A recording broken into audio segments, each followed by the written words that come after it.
कहा जाता है कि अपराधी चाहे जितना भी चालाक क्यों न हो, लेकिन वो कोई न कोई ऐसा सुराग छोड़ जाता है जिसके बाद पुलिस उस तक पहुंच जाती है। इस मामले में भी कुछ ऐसा ही हुआ। गोरखपुर की रहने वाली सीतांजलि के पति का मर्डर हो जाता है और जिस दिन मर्डर होता है उसी दिन वो दुबई से लौटकर गोरखपुर आता है अपने घर पर।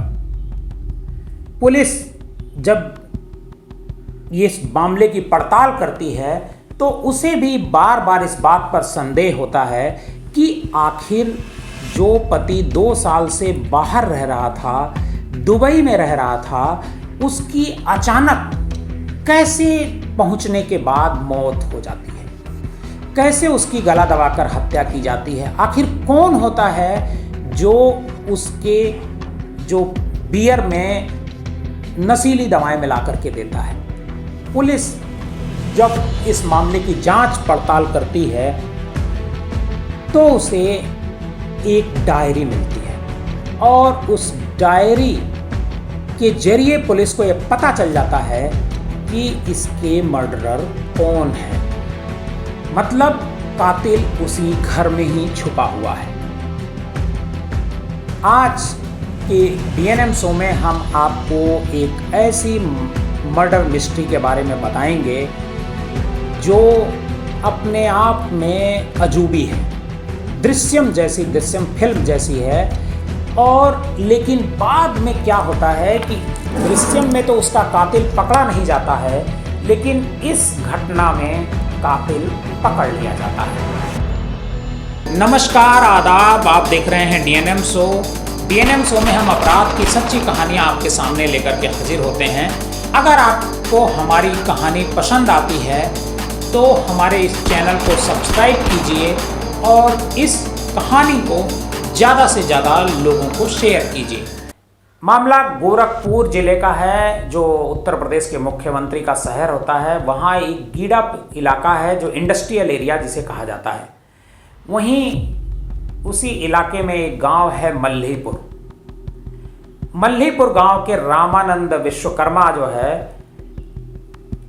इस गांव में रहते हैं और उनकी जो शादी होती है वो 2020 में होती है सीतांजलि नाम की एक लड़की से। और शादी दिसंबर में होती है और 2 महीने बाद फरवरी 2021 में रामानंद काम के सिलसिले में दुबई चला जाता है। रामानंद करीब 2 साल तक दुबई में रहता है और 5 अप्रैल को रामानंद दुबई से लखनऊ पहुंचता है। रामानंद रोज अपनी पत्नी से बात करता है, फ़ोन पर वीडियो कॉल के जरिए बात करता है। और जब 5 अप्रैल को उसको आना होता है तो भी वो अपनी पत्नी को इस बारे में जानकारी देता है। पत्नी जो है उसे बताती है कि जब जो फ्लाइट होगी उसका डिटेल आप मेरे को भेजना। तो जो अपने जो उसके नंदोई होते हैं, बहन का जो देवर होता है अभिषेक चौहान, उससे भी बात करता है। 5 अप्रैल को रामानंद दुबई से लखनऊ एयरपोर्ट पर उतरता है और वहाँ पर उसे रिसीव करते हैं ब्रिजमोहन और एक अभिषेक नाम का और व्यक्ति होता है। 2 लोग उसको रिसीव करते हैं। पता ये चलता है कि दोनों जब लखनऊ से गोरखपुर रास्ते में आ रहे होते हैं बाई रोड, तो वहीं पर दोनों ने इनको मारने की योजना बनाई थी रामानंद विश्वकर्मा की, लेकिन मौका नहीं मिला।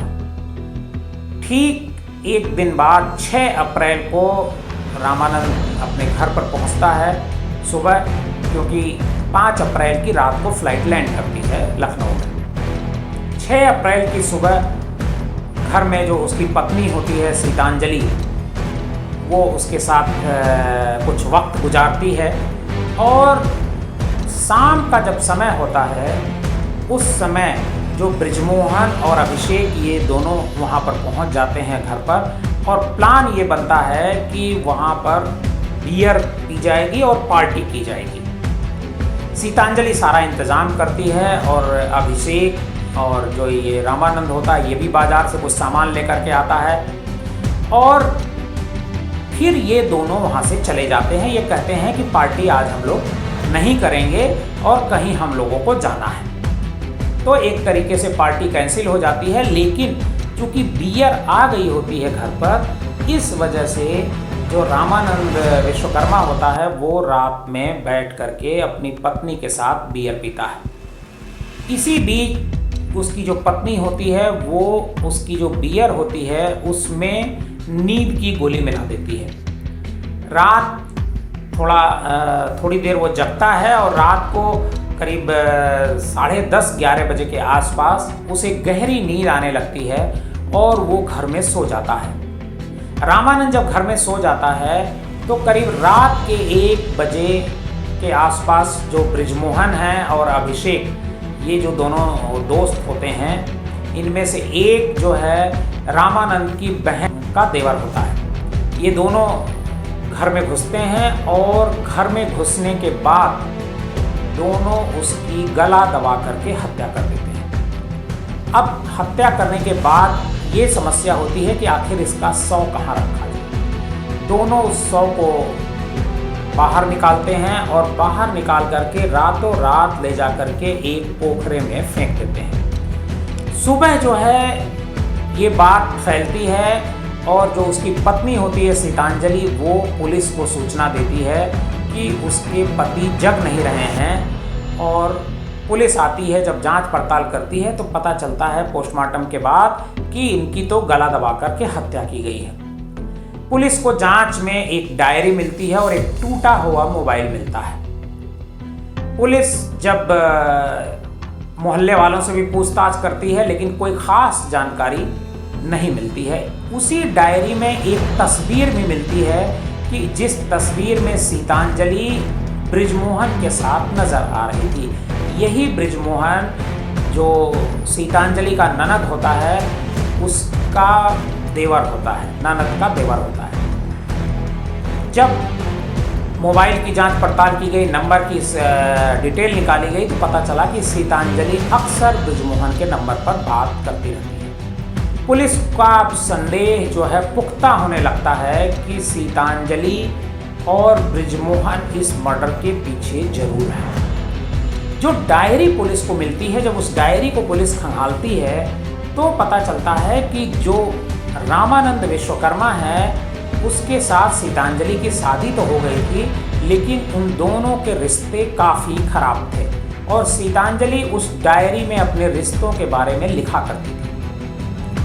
अब पुलिस ने तय किया कि सीतांजलि और बृजमोहन को बुला करके पूछताछ की जाए। दोनों से पहले अलग अलग बातचीत की गई। पुलिस ने पूछताछ की लेकिन पहले तो कुछ नहीं बताया, लेकिन जब दोनों को सामने बिठा करके बातचीत की गई और कॉल डिटेल दिखाई गई कि तुम दोनों आखिर रात भर क्यों बात करते थे, तब दोनों ने पूरा मामला बताया सीतांजलि ने पुलिस को कि उसका जो पति है रामानंद दुबई में 2 साल से कारपेंटर का काम करता था और जब उसकी शादी हुई थी उसके बाद से ही दोनों के रिश्ते खराब थे। इसी बीच शादी के दौरान ही जो सीतांजलि की ननद होती है, ननद का देवर होता है बृजमोहन, उससे मुलाकात होती है।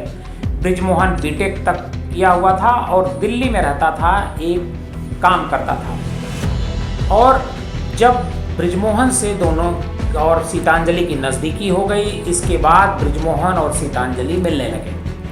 जब भी बृजमोहन आता था सीतांजलि से मुलाकात करता था, उसके घर पे ही कई बार रुकता था और कई बार वो बाहर ले जा करके मुलाकात करता था। दोनों के बीच प्रेम हो गया। जब 2 साल बाद इसकी खबर लगी कि दुबई से रामानंद वापस लौट रहा है, तब सीतांजलि और बृजमोहन दोनों को चिंता हुई कि अब उनका भेद खुल सकता है। क्योंकि मामला रिश्तेदारी का था, इस वजह से बृजमोहन और सीतांजलि ने तय किया कि जैसे ही वो यहाँ लौटेगा उनका मर्डर कर दिया जाएगा। इसी बीच बृजमोहन ने इसकी योजना बनाई और अभिषेक नाम के एक व्यक्ति को इस योजना में शामिल किया और उसी योजना के साथ दोनों ने मर्डर की योजना पहले लखनऊ उतरने के बाद रास्ते में गोरखपुर के बीच बनाई। लेकिन जब वहाँ बात नहीं बनी तब अगले दिन मतलब अप्रैल के महीने में 5 अप्रैल को आया और 6 अप्रैल को उसकी वहाँ पर 2023 को उसके घर पर भी हत्या कर दी। पुलिस ने इस मामले की जो आरोपी हैं उनको गिरफ्तार कर लिया है और गिरफ्तार करके जेल भेज दिया है। ये कहानी उस रिश्ते की है, अवैध रिश्ते की है, जिसमें मर्डर होता है और मर्डर के बाद जो दोनों के रिश्ते होते हैं, जो एक दूसरे के साथ जीने मरने की कस्में खाते हैं, उन दोनों का समय जेल में गुजरेगा। आपको हमारी ये कहानी कैसी लगी हमें कमेंट बॉक्स में जाकर ज़रूर बताइए।